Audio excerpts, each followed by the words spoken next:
Hello guys, welcome to the channel once more. Today I'm going to show you something that I've been waiting a long time to do, and it took a lot of saving basically, but finally it's here.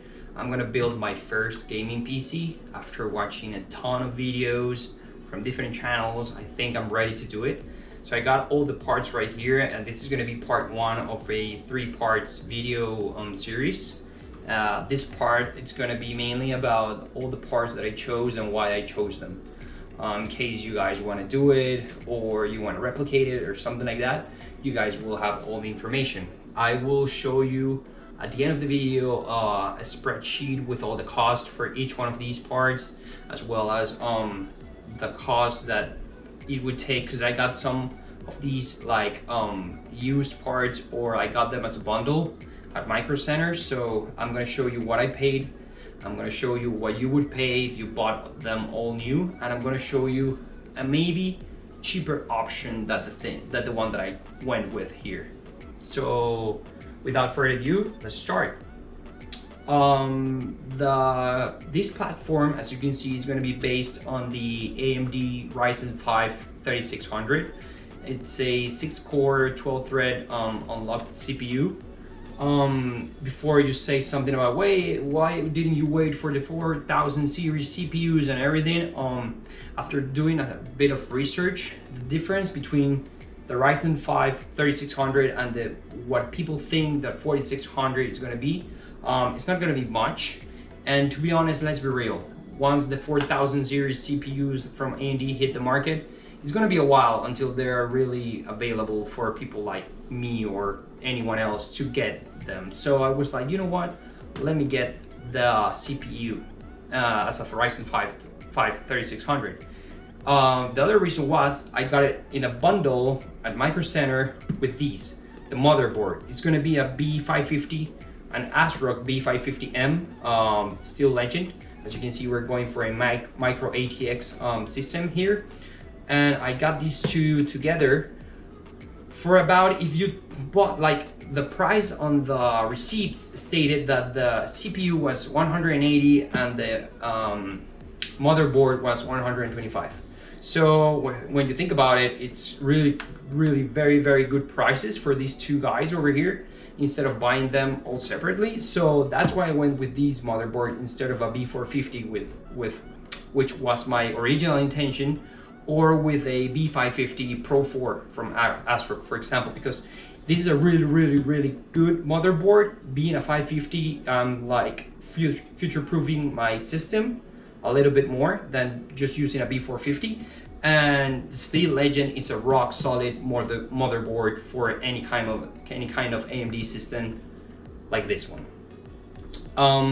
For a case, I'm going with the Thermaltake Versa H18, the tempered glass version. So this case is a micro ATX case. I chose it for several reasons I'm gonna tell you right now, but it comes in different options. You have a solid side panel, you have an acrylic window, and you have an all tempered glass whole side panel.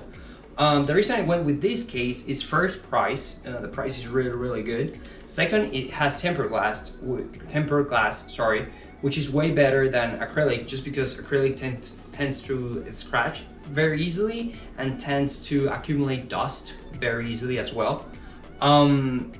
The third reason is the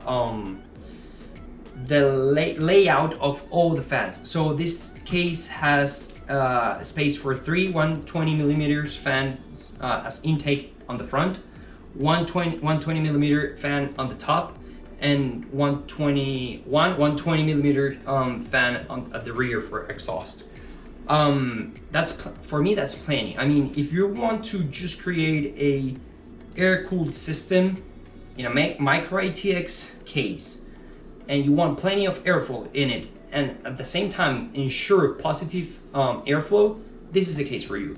I mean, right now I'm not gonna populate all the fan spaces, but in the future, whenever I upgrade my system, that I think I will, I may do that, and I'm just gonna have 3 intake fans and 2 exhaust fans. And continuing with that, this case comes with one 120 millimeters fan at the rear position as exhaust. So I got two 120 millimeters PVF fans. They're pretty simple. They're not PWM. They don't have LEDs, nothing like that. But I plan to use them as intake fans on the front, and that way I'm ensuring a good fresh air intake for the case. For power supply, I'm going with the Thermaltake BX1 650 watts, bronze certified, 80 plus bronze certified. It's non-modular, but all the cables are black, which is a nice feature to have. It makes the system look better. To be honest, right now there's not much, like, you don't have many options to choose from as far as power supply is 80 plus certified. But with 650 watts, it's plenty to future-proof the system. Also, I mean, I can just, to be honest, I think I may even I would be able to get an RTX 3080 in here with this power supply. I won't do it. I think that if I ever upgrade this system, it may be an RTX 3070 1-2 years from now. Who knows what we'll have down the line. We still need to know all the tests. We need to get all the benchmarks to see if those GPUs will bottleneck with this CPU. But either way, I have the power supply to do it. I have enough wattage to do it. The other thing that I forgot to mention was that this B550M motherboard, it's gonna be enough to handle any of the 4000 series CPUs if I ever decide to switch my CPU for one of those. So points for this motherboard. As far as a RAM kit, I'm going with a G.Skill Ripjaws 5 kit, 16 gigabytes, 3200 megahertz. CL16. You cannot go wrong with these RAM sticks. I mean, they're the most affordable, they're from a reputable brand, and they're really good. I mean, you can get them for a really good price. I'm gonna show you later how much I paid for this, but they're pretty good sticks, and the fact that they're black makes them even better because they're just like color neutral. For storage, I'm going with two different hard drives. I'm going for an M.2 520 gigabytes from Silicon Power, NVMe M.2. I'm going to use that one as a boot drive to have all like the programs that I tend to use the most, my games library, things like AutoCAD, Revit, that kind of stuff. Oh, which I forgot to tell you, but I'll tell you right now why. And for mass storage, I'm going to drop this 1 terabyte Western Digital mechanical hard drive. I had it laying around. For mass storage, 1 terabyte. I know it's 5400 RPM. It's not that fast, but just for documents, photos, and videos, and that kind of stuff that I am not using on a daily basis, is more than enough. What I forgot to tell you is that this system is not going to be specifically a gaming system. It's going to be also used for things like video editing, using engineering software, kind of like AutoCAD, Revit, SAP 2000, and that kind of programs where you need a good CPU. Because if we're honest, this was a pure gaming setup, I could have gone with a Ryzen 3, probably CPU. I could have saved some money there. I could have gone with a cheaper motherboard as well. So I didn't, because I need the CPU count and I need a good solid system to do all kinds of stuff apart from just gaming. Now the final part, it's going to be the GPU. So for the GPU, I was thinking about going with an RX 570 originally, but then I thought, well, after a bit of research, I found out that many people recommended a RX 580 to be paired with an AMD a Ryzen 5 3600 if you were looking into like gaming at 1080p. That was the best choice. That was the best way to go. So I thought, well, let me see something. I started digging around just to know if it was worth to get a used GPU, if that was something that would be a good idea or not. And you know, because sometimes people always tell you, hey, don't get a used hard drive. But with GPUs, it was a nice call. So it was a good call at least. So I thought, well, if I can get an RX 580 for the same price, a used RX 80 for the same price that I can get a new RX 570, I think I'm gonna go with it. And I did. So I found a XFX RX 580 with 8 gigabytes of VRAM, and that's what I'm gonna use it. Like I said, I could have gone with a better GPU and a slower CPU, maybe a lower tier motherboard if this was a pure gaming setup. But since it's not, I just want to game a little bit 1080p. I don't care if it's 200 FPS. I don't need that. I just need to be able to game, but at the same time I need to be able to use other programs, and I need them to run perfectly.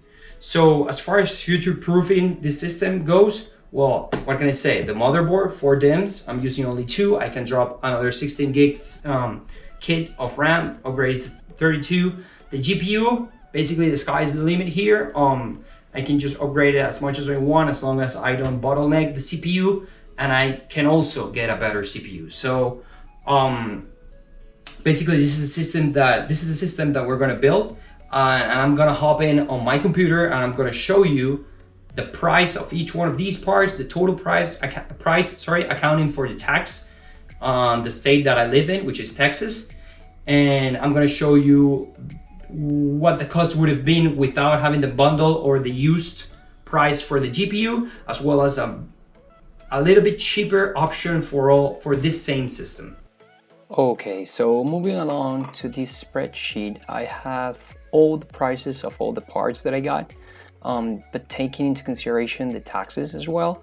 So for example, you can see the price of the PSU, the RAM, the case, and the prices of the motherboard and the CPU, taking into consideration again the tax, but also the price that I got from Micro Center as a bundle. So for example, the motherboard was 125 plus tax, and the CPU was 180 plus tax. So all those prices add up to $746.20. The tax here in Texas is 8.25%, so at your state may be a little bit more, a little bit less, but this is quite an average tax rate here in the United States. Now, if you don't get the bundle and don't go for the used GPU, which by the way is right here, this is the price that I paid for the GPU plus shipping plus tax. If you don't go for either one of those, then this is the price that you get. So this is a list from PC Part Picker, which I'm gonna link in the description of the video. And as you can see, it's 793 plus tax, which is gonna take this price right here up to maybe 850. So it's gonna be like $100 difference, just because the motherboard is $140, the CPU is $205. The GPU is $200 if you buy it new. But what happens if you try to get what I was going originally for? What I was going before I found the bundle at Micro Center and before going for a used graphics card was this. So as you can see, it's $681.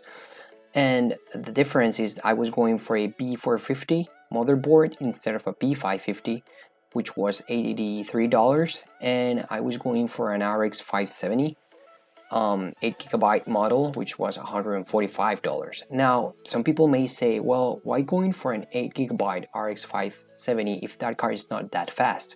It's not going to use those 8GB. Well, the deal is that if you go and look for prices for an RX 570 4GB model, you'll see that the cheapest you may go is like $135 at the most. So for just a $10 difference, you're getting twice as much RAM, which in the end, it may work, you may use it, you may not use it, but you have it, and the price difference is less than 10%.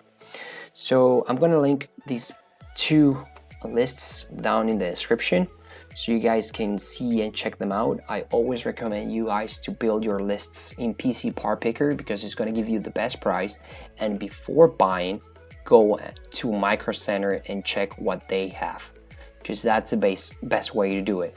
As you can see, I have a bunch of lists here that I've made just for fun, but it's almost $100 difference between the cheap model and the full price model, and I ended up paying pretty much the cheap price. So yeah, pretty much that's what you will get for this price right now. So thank you guys so much for watching part 1. I'll see you again on part 2, where I will build the system and I'll show you the final result.